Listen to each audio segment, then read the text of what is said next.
How you doing, guys? I'm Trenius, and you tuned in once again to the infamous Living Realm Network. Divine powers are working for us. Why? You got it, because we're trying to do right. Thank you so much for tuning in.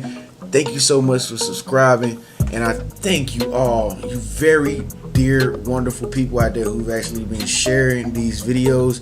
You mean so much. And if you haven't shared a video, please make sure you share this video, guys, or share any other videos I got, because we're trying to up our subscriber count here on the Realm team, and we're trying to get more likes. We're trying to be the best network ever, okay? So if we want that to be known, we have to make sure that we share these videos, guys, and let everybody know what we're learning over here on the infamous Living Realm Network, which is making ourselves better, other people's lives better, and the world a better place. So with that being said, y'all know we're on the maximum focus challenge, but I want to get right down into this topic: the difference between mind, body, and spirit philosophy. Difference between mind, body, and soul philosophy, aka soul spirit. Okay, so we're gonna talk about some real serious stuff here right now. And if you have any comments, you got anything you want to add to this, what I'm about to talk about, make sure you speak up, let your voice be heard. Leave a nice comment at the very bottom in the comment section. If you want to know more about the focus challenge that we're doing here on the infamous Living Realm Network, it's your first time visiting this network, this channel, please go to the description section, click the website, and go to Realm Challenges on the website. You'll see all the challenges and all the great stuff that we're doing here. Glad to have you. But first things first, let's talk about the body. Now, everybody has one, right? I don't think I ain't seen no real life ghosts. Have I? Have you? Have you seen real life ghosts that you're able to just wake up to every day and call on the phone and say, "Hey, ghost, how are you doing?" Ain't no Caspers over here. Okay, I live in the world. It's okay. You can go ahead and do that. But I live in the world. You understand what I'm saying? And in the world, everybody has a physical body. So this is true. There are no ghosts. There are no such thing as ghosts. Now, I have seen YouTube videos, and I have seen footage on television, on Discovery Channel, and I have heard stories of people telling me about demons. I have stories of people telling me about they've seen ghosts when they was lying in the cemetery, on a blanket, all kinds of craziness. I've had stories of people telling me that they've seen people flash across their house in lightning speed. I've had people that told me they've heard sounds in their house and doors creaking and closing and all this, and so they believe in ghosts.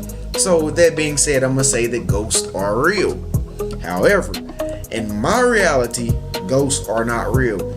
In your reality, ask yourself, are ghosts real? I'm gonna let you ponder on that for a second. Because the reality remains, the truth remains that we as individuals have our own reality. So when it comes down to the body, you have some people that believe these things about the body, and then you have some people that believe these things about the body. You understand what I'm saying? For instance, you have some people that think that human body is fascinating. When some men see women, they say, "Wow, she has a nice figure. She has a nice shape. She has a nice," you know how I like to do. I don't really, But anyway, guys, she's banging. A lot of guys I know, they be like, "Man, she's thick. Man, she's a stallion. Man, she's bad." But then you have another human being over here who's a guy who looks at a female and say, "Well, I like her mind. Well, wow, she has nice eyebrows. Oh, wow, look at her eyes. Wow, the way her hair looks is just flawless." So you have two different individuals who see the body in two different ways. You understand what I'm saying? So with that being said, versus people seeing ghosts and people not seeing ghosts, we can both agree to disagree, right? Absolutely. Ghosts exist in a reality that, to the person that believes in ghosts, just like the reality of the person that believes that the body is fabulous. And ghosts does not exist in a person that believes that it don't exist, versus the person who thinks that the body is nonsense and can only see how many teeth that you have in your mouth. Not that that matters, but that's just what he believes, or she believes. Okay, so this body that we have, we're just in it, according to the spirit. Now I'm gonna get into the spirit part very, very soon, but we're just in the body. I mean, right now I'm just lifeless, but I have life. But I'm saying I'm lifeless in the sense of being eternal. I feel as though I'm an eternal being. In my dreams that sleep at night, in your dreams when you sleep at night, you tend to go to far off places. You tend to see faces that you never seen before. It seems like the universe seems to just give you ideas that you never had before. You have dreams about things in reality that you haven't never seen. How does this happen? How does it happen, guys? How is it that when you do DMT, you go to a place and see beings that you don't even see in this reality, in this dimension?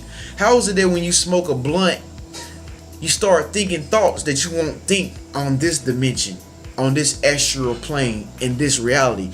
You gotta ask yourself, how does these things happen? Well, we have the answers here right now in the infamous Living Room Network, where we're making ourselves better, other people's lives better, and the world a better place. It's the difference between mind, body, and spirit. There is a difference between each one of these entities. As a matter of fact, I just got the insight about an hour ago, and I'm sharing it with you because we're just so nice here. We're just doing the right thing, and that's what really matters in life, guys. As we live our journeys, and we're trying to make ourselves better, and we're trying to just get people to understand who we are as beings, as well as try to understand other people and make the world a better place. So with that being said, when it comes down to the body, one thing you must realize that it is very separate from the spirit. Now, I know I said mind after body, but we're going to jump to the spirit, which is also known as the soul. But they're still two separate parts of the tree. Spirit is more attitude. It's more flamboyant. Spirit is the more, spunky person. You say, you know what I'm saying? Soul is the more subtle person, the humble person. The person who just relaxes. He knows who he is. You know who you are. Your soul. But your spirit, it makes you jump. It makes you loose. It makes you want to go to the gym. It makes you want to sit at the crib. It makes you want to sit at the house. It makes you just want to go out and play soccer today.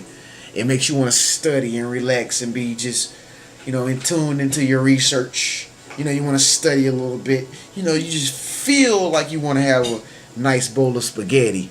But your soul already knew you wanted to have that bowl of spaghetti because it knows you better than you know yourself. But we're not going to talk about spirit in this chapter of the Living Room Network, guys. We're going to talk about spirit. Now, I just talked about the body. I'm pretty sure you have an understanding of what ghosts are and what ghosts aren't, okay? It's all in the mind. And we're going to get to that after we come from spirit. Now, the mind is separate from the body. Wow. Do you really believe that, or do you want me to go deeper? Okay, I think I heard you. We'll go a little deeper. Now, have you ever been to a funeral? Have you ever been to a funeral? Ask yourself, have you been to a funeral? Yeah, I know you've probably been to a funeral. You didn't like it, did you? You didn't like people crying there, it's just madness. People are just really sad about the death that occurred. It's a really loved person, this might have been somebody close to you or whatnot, and I know it's very unfortunate, and it's just not fair that we have to experience this. I really wish that death didn't exist. I really wish that death did not exist. And I'm trying to find a way here on the infamous Living Room Network on how we can be more immortal human beings. Like, I really feel like we never die. Now, do I think that the people that died really died? No, I don't think they ever died. And here's why. The spirit is different from the body. And I say that because, have you ever been to a funeral and seen a person and what they look like when they're dead? They don't look like the same person that was close to you. They don't. They look like material. They look like just the body's just there. They're not there. I swear to God, the last time I went to a funeral, the person that I knew was not there. It was just like a lifeless object or flesh that was just existing in a casket.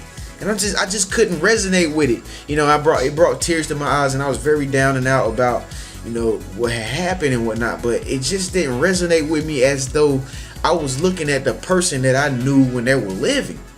Now, you might ask yourself, why is it that a person looks lifeless when they die versus when they're living? Like right now I'm living, but I wouldn't look like this when I'm dead. I won't be Trenius. So what is the difference, guys? The difference is the spirit is separate from the body. The body is just a temple.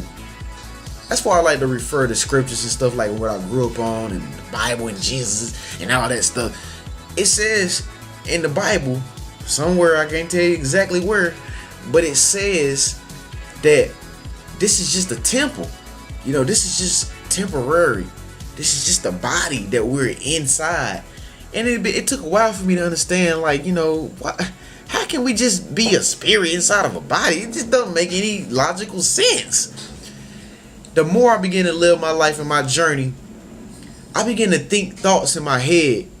And I'm like, why am I thinking these thoughts in my mind? Like, why am I thinking these thoughts in my mind, but my body feels this way? Like, for instance, like I used to have really bad headaches growing up. Like, my headaches were severe. I had migraines, and they were like mind-boggling, like really mind-boggling migraines.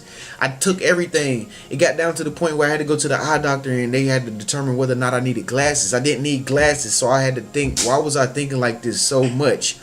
Because it was my body. At the time, I didn't realize it was my body that was causing me the trouble. I just thought that it was something in my mind. You know, a lot of people was like, well, you think too much, you know, you read too much books, Trend. You know, you're a nerd. That's what nerds do. They have migraines. I'm like, yo, bullshit. But anyway, the more I got older, I realized my journey and the things that I was doing. I began to realize that I have to do better things with my body. And so I started to get more sleep before I woke up and went to school the next morning. You know, that really had made a major difference in my headaches. I started to get more sleep before I woke up and went to school the next morning. I started not to think so much about things. I kind of just got to a point where I was just like, you know, forget it. If it's not 2 + 2 minus the pi of square, then forget it. Like, because I used to think like Einstein sometimes, even though I'm not Einstein, I used to think like, yo, well, if she did that, then that must be the equivalent of 2, and then she would come back to me by 2, and I would have a girlfriend maybe. No, that's not how life works. Okay, the mind is separate from the spirit, and the spirit is separate from the body. The body is just something that exists. Like, you can go to the gym and make your body better, but if your spirit doesn't want to go to the gym and make your body better, then your body could never be better, because you would never go to the gym to make your body better, because your spirit is what drives you. You can have a low spirit, a spirit of relaxation. I'm not trying to say low, for lack of terms. You can have a more relaxed spirit that wants to just relax and just chill out. Your body's never going to want to do anything extracurricular, activity-wise, you know, until you have the spirit of wanting to go hike a mountain. You have to have a spirit of hiking a mountain. Now, before we leave the topic of spirits, I want to let you know, spirits are matter and energy. Just like the body is just made of matter and energy. Spirits float around in the universe, everywhere.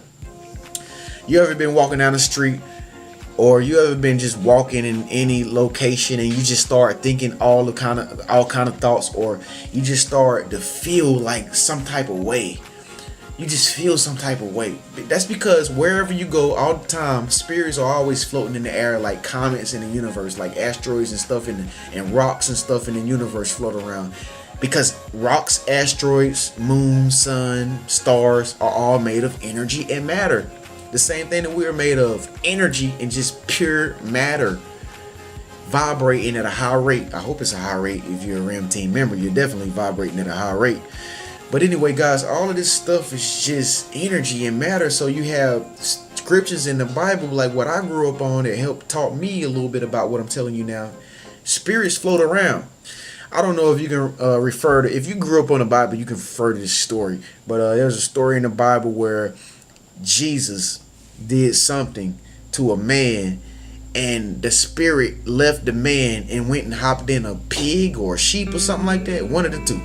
And then after it hopped in the sheep went and jumped into the water. Now, when I was young, I read that story. I was like, what the hell? Like, what? My mama wanted me to learn what this means? What am I reading? This is some demonic stuff. I just didn't understand. But the more I realize about myself, trying to make myself better so that I make other people's lives better, the more I begin to realize, man, the spirit is separate from the body, and the mind is separate from both of the two. So spirits are just energy. It's like energy everywhere. You ever wonder why sometimes you can be extremely happy and then some days you can be extremely sad? Because it's your spirit. The spirit probably was in an atmosphere or environment that made you very sad one day, and then you're probably in a very happy environment that made you very excited one day because it was spirits there that were happy. And then over here it was spirits there that were negative and mad and sad. See, everybody contributes to the spirit of the universe, the collective consciousness. Everybody contributes to it based on their thought life, which is why we're about to go into the mind. The mind is separate from the body and the spirit. The mind is its own entity, just like the heart is its own organ. The mind is connected to the universe, just like everything else. The spirit is connected to the universe, but the body is not really connected to the universe. It just exists as a form of matter based on who you think you are in your mind, how you see yourself. Like if you see yourself if you're a very, very nice looking young lady, but you see yourself as a very strong young lady, and you felt like you had to have a strong body, your spirit is gonna conjure up that spirit for you to go and make that body for your body. So you're gonna find yourself in the gym maybe 5 times a week, every day, and you're gonna be working out, and you're gonna get that body exactly how you see it in your mind, because your mind is in connection with your spirit, and your spirit is in connection with your body. Okay, so the mind operates totally different from both of the two, guys. And I know we're going on, but this is a very heavy topic, and I'm about to end it up in about 18 minutes. So the mind is very different from the two. The mind is able to pick up on frequencies all around you. Like your mind is so powerful, it can just hear stuff that's not even said. The mind is a vibrational organ. It picks up on energy and stuff all around you that you don't even know exist. Your mind can hear what somebody's thinking next door to you, but you don't even know why you're thinking what you're thinking, because you're not in tune with your spirit and your soul yet. So you don't really know your intuition and how it speaks to you. See, when you get to a point where you know how to control your mind, I'm sorry for saying this, but you can do any kind of drug you want to do. Why is that, Trenius? Why can't I do any type of drug I want to do? Why are you trying to lead me to death, Trenius? I'm not trying to lead you to death. I'm trying to show you the power of your mind. I'm trying to show you how the mind has power, but you have to know how to control your thoughts. You have to know how to control your addictions. The addictions are not addictions. Addictions are just things that you can't control that have control over you. That's all what addictions is. Addiction is not real. It's not really real. It's just something that you do all the time because you feel like you have to do it, and if you don't do it, you won't feel whole. You won't feel fulfilled. But the mind can make your addiction be something that you control. I actually know people that used to smoke packs of cigarettes and only smoke cigarettes every blue moon now. How is that? How can an addiction go from not an addiction? Because their mind helped their spirit to not want to be so enthusiastic about wanting to go to the store and buy it. And then their body listened to what all that said. And their body was like, I don't want to go. Their body made them feel tired. Like, nah, last time you said I don't got the energy for you to pick up myself and take you to the store. I don't feel like it. So it's all a cycle, guys. It's all a cycle, man. It's just like how the sun, the moon, and the earth is all in connection with each other. We're all a part of nature, guys, and we're all one here on the Infamous Living Room Network. Thank you so much for tuning in. Please speak up, let your voice be heard. Let me know what you think. Leave a nice comment at the very bottom. And please, guys, let's try to get a lot of subscribers. Let's try to get a lot of likes. Please make sure you share this video with some of your friends, or share any other past video that I've created with one of your friends. And make sure you tag a lot of people in it. That's one thing that we need, is more people. Okay? So thank you so much for tuning in. I'll see you in the next 24 hours.